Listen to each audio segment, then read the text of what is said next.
Imagine a world where all of a sudden, out of the blue, all the hairpins instantly disappear. You can just begin to imagine the chaos that would ensue in such a disastrous event. Hi, and welcome to the Les Paris podcast, episode number 373. This episode is about hairpins, or rather, how much we rely on hairpins, and what would happen if they all disappeared. Sarah. Take Sarah for instance. She's at work and she feels confident about her appearance because she has her hair up in a bun, and the bun is being held in place with hairpins. Then, to her shock and chagrin, suddenly her bun, which took her time and effort to arrange in the morning, falls to pieces and her hair tumbles down wildly across her shoulders. She feels nervous and embarrassed because she never goes out with her hair down or loose or not nicely styled. Her confidence in the day is shot and she can no longer function effectively. Sandra. Sandra is a famous actress and she's at the Grammy Awards show. She's just been announced the winner of the Grammy Award for Best Actress, and she's in front of the podium making her speech when, wham!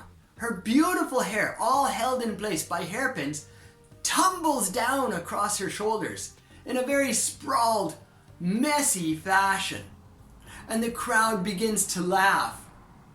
Sandra feels shock and embarrassment and has trouble making the rest of her speech, and she's helped off the stage by stage assistants. Tom. Tom uses hairpins to keep his toothpaste neat and tidy. He puts the hairpin on the end of the tube of toothpaste, and as he uses the toothpaste, he gradually pushes the hairpin down the tube. This makes him feel confident and organized and clean until bang!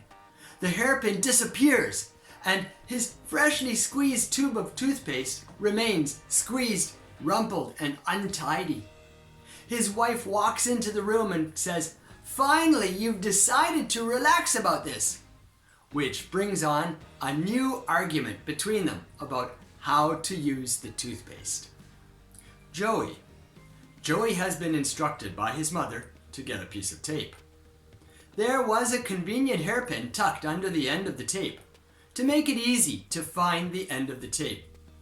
But since that has mysteriously evaporated, the end of the tape is now almost impossible for Joey to find. And he looks and tries and scratches, but he can't find the end of the tape. And his mother is getting impatient and angry.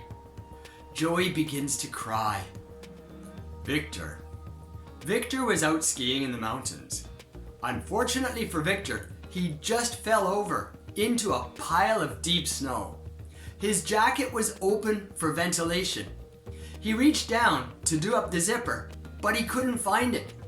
The zipper tab had broken off 2 weeks earlier, and he had a hairpin fastened onto the zipper in place of the tab. Sadly, the hairpin is now also missing, and Victor cannot do up his jacket despite the increasing cold and his sad predicament in the snow. Victor is in trouble. As you can see, hairpins are intrinsically important to our life in general. We would be at a loss if we did not have hairpins. Please take your hairpins seriously and be sure to preserve and maintain them. If losing hairpins makes you feel fear, then go and listen to this podcast about fear so you can understand your fear in English better.